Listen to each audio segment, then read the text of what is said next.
አለው እኮ ያለሽን ነገር እምቢ ማለት እንደማትችይ አውቃለሁ፣ እረዳሻለሁ። ነገር ግን አንቺ ለዛን ያህል ደረጃ ያበቃሽ። አሰላሙ አለይኩም ወራህመቱላሂ ወበረካቱ። ሰላም ሰላም፣ እንዴት ናችሁ ተመልካቾቼ? በያላችሁበት ሰላማችሁ ብዝት ይበልልኝ እያልኳችሁ ያው እንግዲህ እንደሚታወቀው ዛሬ በጣም ከፍቶኛል፣ ተናድጃለሁ፣ ተሰምቶኛል።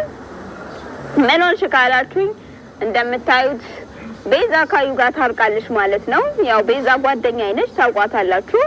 እና ያው አዩን ጓደኛዬ ነበረች፣ ግን ነበረች በሚለው ነው መያዝ የምፈልገውና እናትም አይደለም። ካሁን በኋላ የኔና የሷ ጓደኝነት ያው እንግዲህ አብቅቶለታል። ያው ገና አልተደባደብንም እንጂ የሚቀረን እሱ ነው። እና ቤዛና አዩ ደግሞ ተጣልተው ነበር በመሀል። ግን ያው ቤዛ ታርቃለች። ምክንያት አላት፣ በጣም ትልቅ ምክንያት ብነግራችሁ እናንተም ለማመን የምትቸገሩበት እንዴት እንደዚህ ሊፈጠር ቻለ የምትሉበት ምክንያት ሊኖረኝ ይችላል ማለት ነው። እና ምንድነው ግን ምክንያቱ እንዴት የታረቁት ልትሉኝ ትችላላችሁ። ያው ማለት ያው አላጓጓችሁ።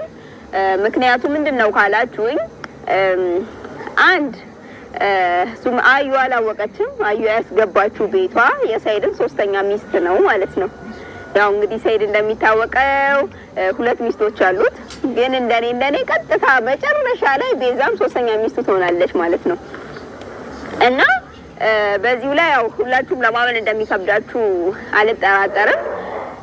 እኔም በፊት ለማመን ከብዶኝ ነበር። ያመንኩት እንዴት መሰላችሁ? እንዴት ነው ካላችሁ ሰሞኑን እንትና ቤት ማለት ምን ልበላችሁ፣ ቤዛ ጓደኛዬ እሷ ጋር ነበርኩኝ።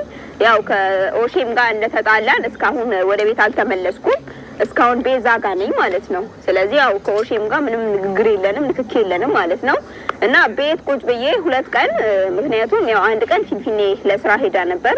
ከዛ ላይ በሁለተኛው ቀን መጣለው እያለችኝ ሰይድ ይዟት ነበር።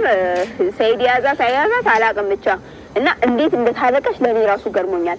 አዩን አብረን እንቀጠቀጣታለን፣ የእውነት አብረን ልክ እናስገባታለን ስትለኝ ነበር። እንዴት ዙራ ብቻ ልትታረቅ እንደቻለች አላውቅም። ያው የሰው ልጅ ፍቅር ማለት ያው እውር ያደርጋል የሚባለው እውነት ነው። እና ሰይድን በጣም ነው ቤዛ የምትወደው። ምን ልበላችሁ ልጅቷ በቃ እኔ እንዴት እንዳመንኩኝ እኔ የምነግራችሁ ነገር ተኝታ ራሱ ስትባልን ወይኔ ሰይድዬ ነው የምትለው ማለት በቃ ስለሱ ነው ህልሟ፣ ቅዠቷ። ስትነሳ ሰይድን እኮ እንደዚህ ሲያረጋይቸው ሰይድ እኮ ወድሻለሁ አለኝ፣ ሰይድ እኮ እንደዚህ አለኝ ትለኛለች።